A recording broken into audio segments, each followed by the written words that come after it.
A spiritual journey isn't happening by accident. We know we're almost, in a sense, without sounding egotistical, you'll know this in your life, especially if you go through a Kundalini awakening, you're almost chosen for the path. But we can put a lot of resistance in front of us that stops us really taking the journey that we're meant to be taking, the spiritual journey, the awakening path. And some of those resistance comes in the form of judgments of that life in our minds. Perhaps misinterpreting what the journey will hold for us, because our mind has no idea where this journey's going. Trust me, I only know this from my experience. My mind thinks it's going one way, and then only for another moment, another eruption of bliss to take me in a completely different direction. It can almost be scary because people feel like they're stuck on the journey, and that's because usually they've put a lot of roadblocks in front of themselves. They've done it themselves. It's that ego trying to control the experience, to try and make us not go down that path because the ego knows that that's the end for it. I'm going to go into this today and why you might be feeling lost in your journey and why you might be feeling stuck. And what it is, the one simple tip that changed my life, the one rule that completely changed me. And I'm going to share that with you in a moment, probably nearer the end of the video. But for now, let's dive into the video.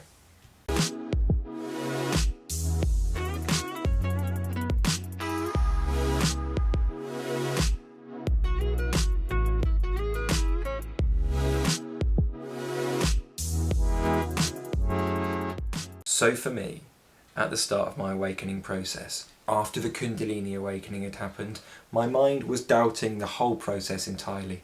It wasn't doubting the experience that I had, because even though it's so different to the rest of the world and nobody I've ever met has had the experience like that apart from my teacher, and in that sense I was very much isolated, but I was not doubting that experience because, you know, especially if you're on this channel, once you get a kiss from God, you get a kiss from God. There's no going back. You are chosen in a way, I suppose. I don't say that egotistically, but you're chosen for this path. And after that experience, after you've been indoctrinated, shall we say, into a spiritual awakening, after you've been led to the path can seem very daunting, especially at the start when not much change is happening. We can be guilty, can't we, of watching YouTube videos and constantly watching satsangs or listening to Sadhguru or Mooji or any of these, or Eckhart Tolle, and that's fine because they soothe us in the moment. But when we leave our house, for example, and we don't have Eckhart Tolle in front of us anymore, it's almost like the mind comes back in and constantly berates us and destroys us. It's like, where's our power? And we question it. We're like, oh, well, why does the mind come back in? Why can I not do this on my own? And you can, it's just your ego trying to control you into not doing the work that will work. My awakening, I spent 2 years in my awakening, and it's fine because there's something controlling that, there's something guiding this, but I spent 2 years just having an entertainment awakening, I suppose. Having this awakening version that is based on YouTube videos, based on listening and perceiving and beginning to understand and beginning to take note about what it is that these awakening videos are talking about, where they're pointing in me or in you. But we never put them into practice. Now, there's a difference between thinking about these spiritual ideals that we're taught and doing them. We have to bear in mind, and you know that anyway, we have to bear in mind that this is a physical existence, and like the language of this of England is English, the language of physical existence is physical actions. You know, there's a synchronicity in the term. We have to translate our physical actions. For example, we can go to the gym and do a physical action and get a physical result, right? But when we engage in a spiritual awakening and we jump on the journey, we are then, what we're trying to do through our physical actions, which is the language of physical existence, we're trying to create a physical action through yoga or pranayams, breathing practices, physical action, and get a spiritual result. That spiritual result is the change in you, the transformation, the awakening of bliss within you. And I found myself guilty for 2 years on the awakening, feeling totally stuck, not going anywhere, not releasing or engaging any new energy in me, and feeling quite flat and not spiritual at all, because I was thinking about all of these ideals and telling other people about all of these ideals, spiritual ideals, but not observing them in my own life. And it is through not just thinking about them, because there's a difference, isn't there, between thinking about living it and living it. There's a difference between saying, I don't judge people, and not judging people. There's a difference between thinking, oh, I could give that man the best bit of advice, right? Sorry, bad, don't do that. Thinking I could go and tell that man how lovely his hair looks, or tell that girl how lovely her dress is, and actually doing it. There's a huge difference, isn't there? We can say we're a spiritual person, but are our actions in accordance with that? And I spent 2 years not going anywhere, not transforming, because my actions were not that of an honest spiritual person. My ego had turned from what I would say is an ego looking for external manifestations, creating the life it wants for itself, to a spiritual ego where we kind of think we're better than other people because of our spiritual ideas, but actually we're not even doing them anyway. It's like an ego, but with a nobler cause, and so maybe we'll notice this in ourselves. I don't know. I knew it in me. And it's this spiritual ego that's very dangerous because it's very deceptive. It can make you think about spiritual ideals, and then you can go and judge somebody based upon that spiritual ideal. Oh, you're not a spiritual person because you do this. When in our lives, we do that too. Or a variation of.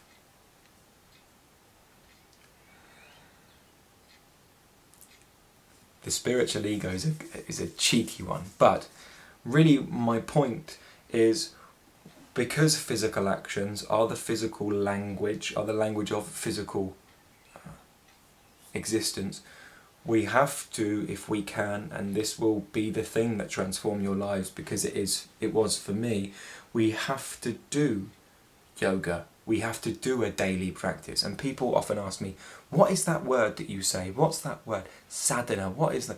I heard everything apart from that little blank bit there. What was that? Sadhana. The word is sadhana, for those of you asking, because I do get a few comments about it. Sadhana is your spiritual practice, your daily spiritual practice. Think of it this way. We come in with loads of karmas, don't we? That make us do weird things, that make us put us out of shape, that make us less than, that really do ruin our lives, that make us do things that we know we shouldn't do, but we do it anyway. Why? Where's the pulse coming from? Where's the urge? It's our karma. And we have to, I suppose, pay off that debt, that karmic debt.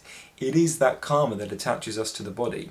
Without karmas, we come off the wheel of moksha, if we can speak in Hindu terms, and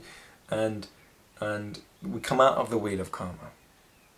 But because we're in a body, we have karma. It is the string, I suppose, that attaches us to the body. But we have to free ourselves of that karma, and we do that through sadhana. We pay off our karmic debts through sadhana. When we do the sadhana, which is yoga or breathing practices, we set ourselves free of the limitations. The sadhana that's down below for the dark night of the soul is specifically designed for you, sadhana, to get you out of the dark night of the soul, to clear the karmas, to clear the path that's holding you in the darkness, usually limiting beliefs. It will bring awareness to them so that you can change them, pick new positive beliefs. Also though, I believe that we're never really out of this. darkness until we're all out of it. And that's why I'm here giving these videos, hoping, because they're free, I don't ask you for anything. Of course, down below, if you want to do the Awakening Accelerator course, the sadhana for the Dark Night of the Soul, you pay. That's my job. I'm a yoga teacher. It's what I do, and I know it works, and you're getting a bargain. But we're not out of the pain until everyone's out of it. So this is why I'm here to help, to translate what we could call the mystical, even though it's not, to translate what we call the yoga philosophy, sadhana, the work that we need to do to pay off these debts, to spiritually set ourselves free so that we awaken bliss. We do the physical actions, yoga, pranayams, breathing practices, to create a spiritual result that does begin to transform our lives. Really, in ways that we couldn't imagine.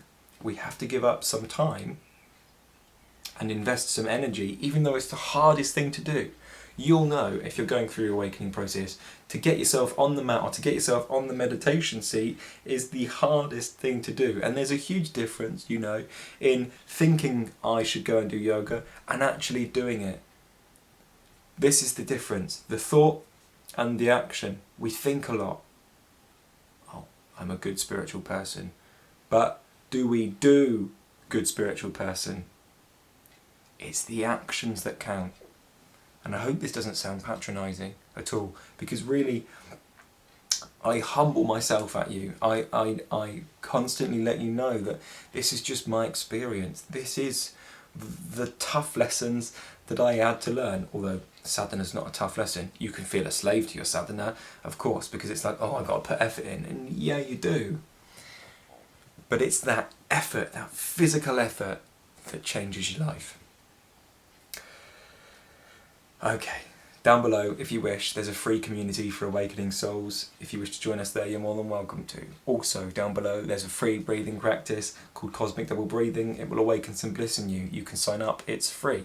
Down below as well, there's the chakra work, which is a preamble for Kundalini awakening. You're more than welcome to do that too. It's also free. The thing that isn't free is the Dark Night of the Soul, sadhana, the breathing practices that will release you from your pain and clear your karmas within you. That isn't free. It is powerful nonetheless, and it is very cheap, very affordable. Okay, that'll do. Thank you very much for listening.